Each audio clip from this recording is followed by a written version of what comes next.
عرب کے لوگوں میں دو خامیاں تھی.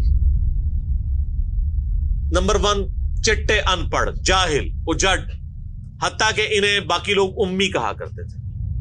امی نیرے ان پڑھ.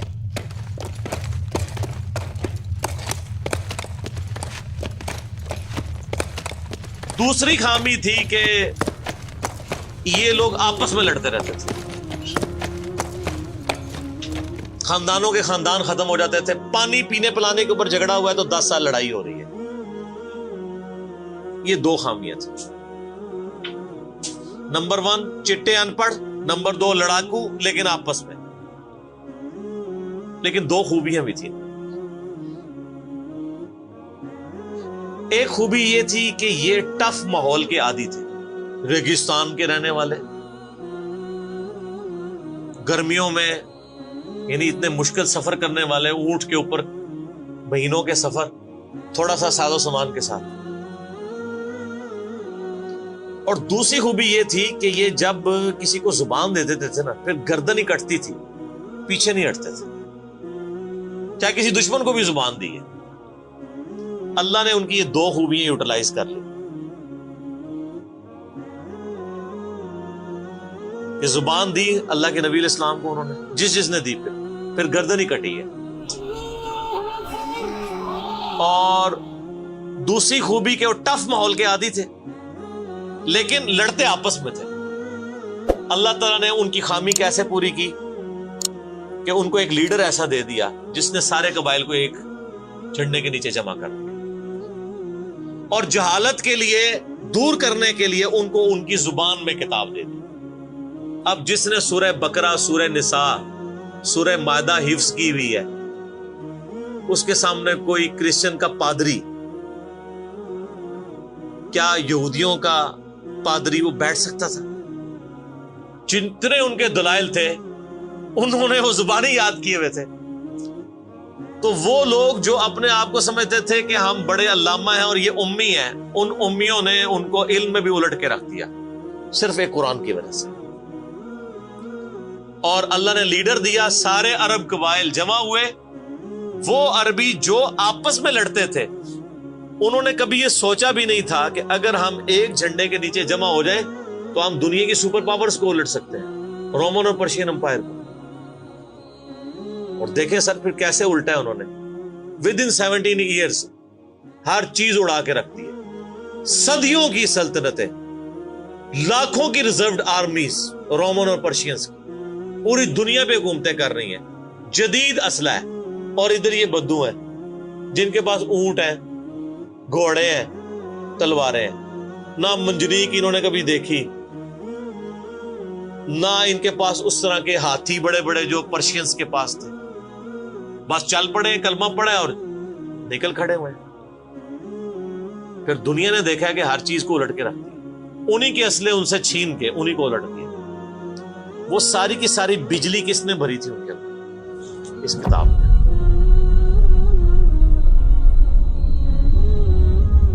یہ کتاب تھی. کتاب پڑھتے تھے، ایمان تازہ کرتے تھے. جہاد کا کیوں ذکر ہے اتنا قرآن کے اندر؟ کیونکہ اللہ نے ایک ایسی امت اٹھانی تھی جس نے تلوار کے زور پہ اکھاڑنا تھا رومن اور پرشین. ہم مانتے ہیں کہ اسلام تلوار کے زور پہ پھیلا ہے، لیکن یہ تصویر کا ایک رخ ہے. تصویر کا دوسرا رخ یہ ہے کہ جو بدماش صدیوں سے دنیا پہ حکمران تھے اور لوگوں کی رعایا کا استحصال کر رہے تھے، اپنی رعایا کا، ان پہ انہوں نے اتنے ٹیکسز لگائے ہوئے تھے. ان کو اکھاڑنے کے لیے کیا میٹھی میٹھی باتیں چاہیے تھی؟ طارق جمیل صاحب کے لیکچرز نے رومن اور پرشین امپائر اکھاڑنی تھی. یہ تو ان لوگوں کے لیے مسلمان ہو چکے ہیں. بدماش کب اپنی پوسٹ چھوڑتے ہیں؟ ان کو پھر اسلحے کے زور پہ ہی اکھاڑنا تھا. اور پھر اللہ نے صحابہ کرام کی تلواریں مسلط کی ان کے اوپر. جب اکھاڑ دی، فریڈم آف ایکسپریشن مل گیا، پھر معاملات سیدھے ہو گئے. اس زمانے میں بادشاہ کا دین رعایا کا دین ہوتا تھا. اگر کوئی رعایا کہے نا کہ میں بادشاہ کے دین سے الگ ہوتا ہوں، قتل ہو جاتا تھا. آپ پتہ عیسائیت کیسے پھیلی ہے؟ یہ تو سارے بت پرست تھے.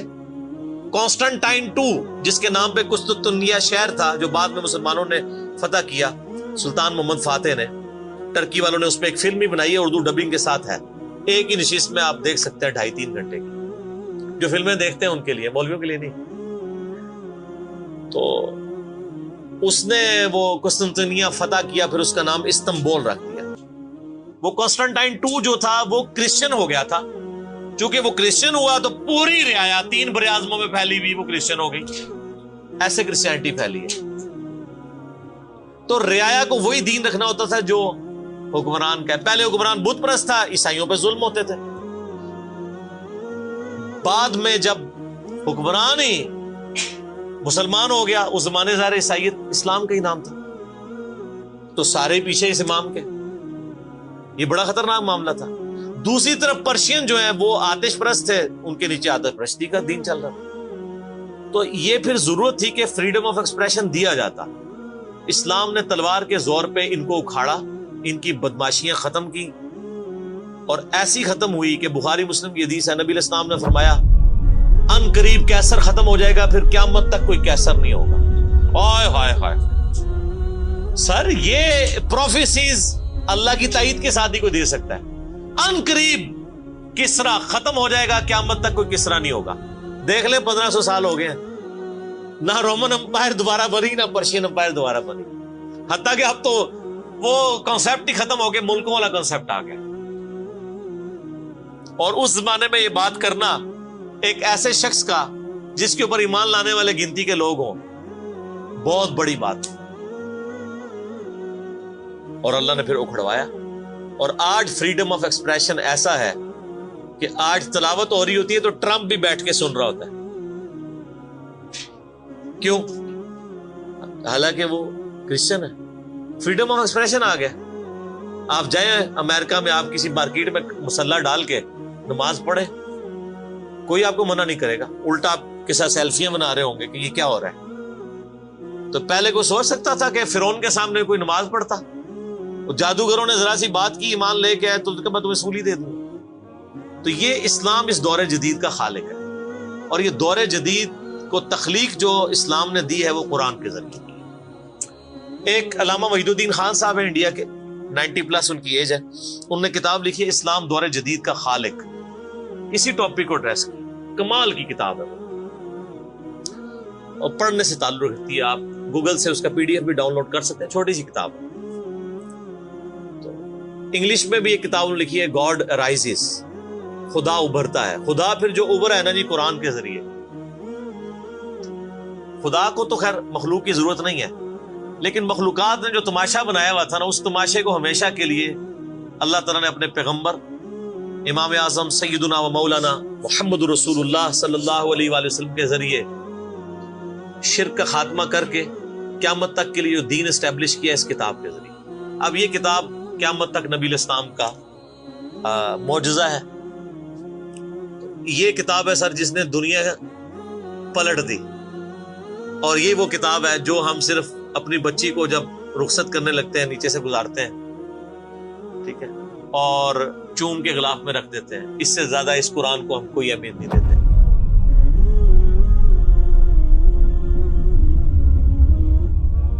حالانکہ یہ قرآن اس لیے نازل ہی نہیں ہوا ہوا، یہ تو ہماری کتاب زندگی ہے، لیکن ماشاءاللہ ایسی سازش اسلام کے خلاف کی ہے، کافروں نے نہیں، مسلمانوں نے پوری نیک نیتی کے ساتھ جنازہ نکالا دین کا، اور ایک سلوگن دے دیا، قرآن نہیں ڈھٹ پڑھنا گمراہ ہو جاؤ گے، قرآن میں بڑی بڑی مشکل چیزیں ہیں، اس کو ہاتھ نہیں لگانا۔ یہ یہودی بات کرتے تو ہم کہتے ہیں یہ اللہ کے دشمن ہے، مسلمان کہہ رہے ہیں، ہم کہہ رہے ہیں بالکل صحیح کہہ رہے ہیں۔ وہ میرا کلپ آیا نا پچھلے، لیکن اور ایک مولوی نے کہا ہے، تو وہ اسلام 360 کے اوپر جو اس نے حملہ کیا ہے، تو میرا کلپ بھی اس پہ ریکارڈ ہوا ہے۔ تو پہلے تو لوگ کہتے تھے یہ ہمیں باتیں کرتا ہے، اب تو ویڈیو میں لوگ ریکارڈ کرا رہے ہیں کہ جی قرآن ڈائریکٹ نہیں پڑھنا، آپ گمراہ ہو جائیں۔ اچھا، آج تک آپ نے کبھی نہیں سنا یہ کہ فلاں مولوی کی کتاب ڈائریکٹ نہیں پڑھنی، آپ گمراہ ہو جائیں گے؟ یعنی مولوی کڈا سیاڑا ہے کہ اس کو طریقہ پتا ہے کہ میں نے بات کیسے سمجھانی ہے، اور اس کو ایسی کتاب لکھنی بھی آتی ہے جو گمراہ نہ کرے، اور اللہ کو ایسی کتاب نہیں دینی آئی کہ جو گمراہ ہونے سے بچا لے۔ قرآن میں کہاں ہے کہ یہ گمراہ کرتا ہے؟ وہ تو اللہ نے ٹانٹ کیا کہ جو قرآن پہ ایمان نہیں لاتے وہ گمراہ ہوتے ہیں، جو ایمان لے آئے اور بات مان لیں وہ کیسے گمراہ ہوں گے؟ یہ تو تعریف کی ہے انہوں نے۔ اس کتاب نے جناب دنیا کی کایا کلب کی ہے، اور اس کا ٹیسٹ آپ تبھی فیل کر سکتے ہیں جب آپ عربی جانتے ہو تھوڑی بہت، یا پھر اگر آپ نے اردو میں ٹیسٹ لینا ہے تو آپ مولانا مودودی رحمہ اللہ کا ترجمہ پڑھیں، وہ اسی سوز و گداز کو ٹرانسلیٹ کرتا ہے اردو کے اندر۔ میں نے ابھی تک کسی اور بندے کے ترجمے کو نہیں دیکھا کہ جو ترجمے بڑے لوگوں نے کیا، احمد بریلوی صاحب نے، شریف تھانوی صاحب نے، ان دونوں کے ترجمے تو ویسے ہی وقت کے ساتھ ختم ہو گئے اس لحاظ سے کہ اس میں تو کئی الفاظ جو ہیں وہ پرانی اردو کے ہیں۔ ہمارے نئے بچوں کو تو سمجھ نہیں آتی یہ لکھا کیا ہوا ہے۔ ہم نے کئی سنگتیں ہلاک کر دی۔ سنگتیں پتہ کسے کہتے ہیں؟ نہیں پتا۔ کئی امتیں، انہوں نے امت کا ترجمہ سنگت کیا، اس زمانے میں وہ چلتا تھا۔ ٹھیک ہے، آج کل اگر آپ اعلیٰ حضرت کا یہ ترجمہ رکھیں تو لوگوں کو نہیں سمجھ آئے گا، لیکن مودودی صاحب نے چونکہ لیٹسٹ اردو میں ترجمہ کیا اور پھر وہ سوز و گداز ٹرانسفر کیا۔ میرا چیلنج، آپ کوئی قرآن کی صورت نکالیں اپنی مرضی کی، باقی ساروں کے ترجمے رکھیں، پھر مودودی صاحب کا بھی پڑھیں، تو آپ کو لگے گا کہ آپ کا دل تیزی سے دھڑکنا شروع ہو گیا ہے۔ الفاظ کے چناؤ، پھر اس میں جو ردم ہے، اور وہ انہوں نے تفہیم القرآن کے مقدمے میں لکھا ہے کہ میں نے دیکھا ہے کہ ہمارا نوجوان قرآن ترجمے سے لے کے بیٹھتا بھی ہے نا تو بور ہو جاتا ہے، تو ان کا میں نے سمجھا کہ کیوں ہوتا ہے بور، کیونکہ وہ تو پڑھ رہے تھے اردو میں، اللہ نے تو قرآن نازل کیا عربی میں، عربی اس نے سیکھنی کوئی نہیں ہے، اور اردو نے جو ترجمہ کیا ہوا ہے وہ انہوں نے ترجمہ کیا ہوا ہے ایز اے اسٹوری بک۔ یہ تو کتاب زندگی ہے، یہ تو زندہ کتاب ہے، بلکہ مسلمانوں کی زندگی کا سبب ہے۔ صحیح مسلم میں حدیث ہے، اللہ اس کتاب کی وجہ سے قوموں کو عروج دے گا اور اس کتاب کی وجہ سے لوگوں کو، امتوں کو زوال دے گا، جس کو ڈاکٹر اقبال نے پھر شعر میں کہا، وہ زمانے میں معزز تھے مسلمان ہو کر اور تم خار ہوئے تارک قرآن ہو کر۔ وہ زمانے میں معزز کون؟ صحابہ اہل بیت، تابعین تبع تابعین، اور تم خار ہوئے کون؟ اسی، اور صرف اسی نہیں، ساڑھے بزرگ بھی۔ یہ نہ سمجھیے گا، ظاہر آپ تو ہم کہہ سکتے ہیں نا، ڈاکٹر اقبال کے زمانے میں انڈیا پاکستان بنگلہ دیش کے جتنے بابے ہیں زندہ تھے، آج تو کہہ سکتے ہیں مر گئے ہیں۔ ڈاکٹر اقبال جب یہ شعر کہہ رہا تھا تم خار ہوئے تارک قرآن ہو کر، تو وہ خار احمد بریلوی صاحب، اشرف تھانوی صاحب، یہ سارے لوگ زندہ تھے اس وقت، تو انہی کو ہی کہہ رہے تھے نا۔ حتیٰ کہ قرآن کے ترجمے کو بھی گناہ سمجھا گیا۔ یہ تو بہت بعد میں ترجمہ ہوا ہے، پہلا ترجمہ شاہ ولی اللہ دہلوی نے کیا۔ پہلے تو لوگ کہتے ہیں قرآن کا ترجمہ کرنے کی ضرورت نہیں ہے، اور یہاں لوگ کہتے ہیں بزرگوں کی بڑی خدمات ہے۔ ہم پوچھتے ہیں 1000 سال سے بزرگ یہاں بیٹھے ہوئے ہیں، کسی ایک بزرگ کا قرآن کا بخاری کا ترجمہ مجھے دکھا دیں کہ جی یہ سلطان بہو نے دیکھے جی قرآن کا ترجمہ کیا، یہ جی داتا صاحب نے بخاری شریف کا ترجمہ کیا۔ کیا انڈیا پاکستان بنگلہ دیش کے لوگوں کی زبان عربی تھی؟ فارسی تھی نا؟ تو کسی بزرگ کو توفیق نہیں ہوئی ہے کہ قرآن کا فارسی میں ترجمہ کر دے۔ اتنا بڑا چھکا میں نے مارا ہے کہ قیامت تک یہ روئیں گے۔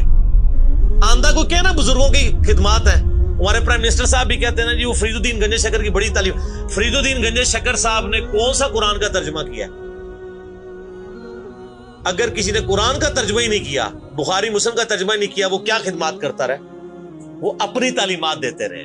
صحیح غلط اس کا فیصلہ ہم نہیں کرتے، وہ تو پھر میں اور طرف چل پڑوں گا۔ صرف جو خدمات والا ڈونگ رچایا ہوا ہے نا وہ میں آپ کو بتا رہا ہوں۔ جتنوں کے مزار بنائے ہوئے آپ نے، کسی ایک کا ترجمہ دکھا دے قرآن کا، تو یہ پھر انہوں نے جان بوجھ کے سیاست کی اسلام کے نام کے اوپر، اپنی باتیں کرواتے رہے۔ سر ان کو پتا تھا قرآن کا ترجمہ ہو گیا، سورہ زمر اور سورۃ الانعام اگر اردو میں آ گئی تو بابوں کو کس نے پوجنا ہے؟ سر بخاری کا اگر ترجمہ ہو گیا تو ساروں نے تو رفع الیدین سے نماز پڑھنی ہے، بابے سارے بغیر رفع الیدین والے نے۔ یہ وجہ تھی کہ بڑی ہوشیاری ہے انہوں نے، یہ نہ سمجھو پولے سمجھے، بہت ہوشیار سمجھے۔ اور دیکھ لینا پھر اب رزلٹ سامنے آ گیا، جدھر ترجمے ہوئے ہیں وہ کہنا نہیں پیو دادے تے ایتھے ہاتھ بندہ سی، اے ایتھے بندہ ہے، تو رزلٹ نکل آیا نا۔ اسی لیے بزرگ جو کام کرتے ہیں وہ حکمت سے خالی نہیں ہوتا۔ ہاں انہوں نے بڑی ہوشیاری دکھائی ہے آپ کے ساتھ، لیکن اللہ کا وعدہ ہے هو الذی ارسل رسولہ بالہدی ودین الحق لیظہرہ علی الدین کلہ۔ قرب قیامت سے پہلے دین کو غلبہ ملنا ہے، غلبہ بابوں کے ذریعے نہیں ملنا تھا، اسی کتاب سے، جس کتاب نے پہلے غلبہ دلایا۔ اب آج دیکھیں بچہ اینڈرائیڈ فون کھولے ہوئے ہے، کوئی آیت آتی ہے ترجمہ پڑھ لیتا ہے۔ تو سر یہ خدمت تو پھر انہوں نے کی ہے نا اسلام کی۔ اچھا یہ اینڈرائڈ فون کس رحمت اللہ علیہ نے بنایا تھا؟ وہ کہتے ہیں بزرگ تے دنیا ہی کلب کر دے نگاہ مار کے. وہ بزرگوں نو لے آؤ تے ٹھیپا موبائل نیچے چلا سکتے. آپ مجھے بتائیں میں کسی بزرگ کو قبر سے نکالوں اور اس کو یہ موبائل چلا لے گا؟ آپ کا بچہ چلا لیتا ہے. اور کسی کا اگر اتنا ایمان ہے نا بزرگوں کے اوپر, تو آج والے بزرگوں پہ بھی ہے, تو میں نے ان کو بڑی دفعہ مشورہ دیا ہے کہ بزرگ جو جناب دنیا چلا رہے ہیں, تو میں ان کو کہتا ہوں آپ کو بزرگوں کے ساتھ جہاز پہ بٹھاتے ہیں, جب 10 کلومیٹر ہائٹ پہ پہنچ جاتا ہے یہ بوئنگ جہاز, جب پہنچے تو ہم پائلٹ کو کہے تو تے پائی بسم اللہ پڑھ کے تے پیراشوٹ نال کود جا, بزرگ چلان تے جہاز لینڈ کران. وہ کتنے لینڈ ہوئے گا جہاز؟ بزرگاں دے مرید بھی اس جہاز ہی نیچے بیٹھ لگے جہاں تمہیں کہتے ہیں بزرگ دنیا چلا رہے ہیں, ان کو بھی پتا ہے جہاز کو نہیں لینڈ ہونا. اور جو جہاز نہیں لینڈ کرا سکتا, میں کہتا ہوں کسی بزرگ کو آپ لا کے جہاز کے کاک پیٹ میں بٹھا دینا, وہ نہیں لینڈ کرا سکتا. ہاں لینڈ کرائے گا اگلے جہاں جا کے, وہ بھی وہ نہیں کرائے گا, خود ہی ہوئے گا. سب کہانی ہے, کہانیوں کا دور ختم ہو چکا, کیونکہ اب ایک نعرہ عام ہے. کون سا؟ کہ نہ میں وابی نہ میں بابی, میں ہوں مسلم علمی کتابی. تو یہ علمی کتابی جب ہم کہتے ہیں تو وہ علم کون سا علم ہوتا ہے, وہ کتاب کون سی کتاب ہوتی ہے؟ یہ اللہ کی کتاب جس پہ ہم بات کر رہے ہیں. تو آپ دیکھیں میں اس پہ بھی 30-35 منٹ لگ گئے. اب آپ آ جائیں سورہ النبا.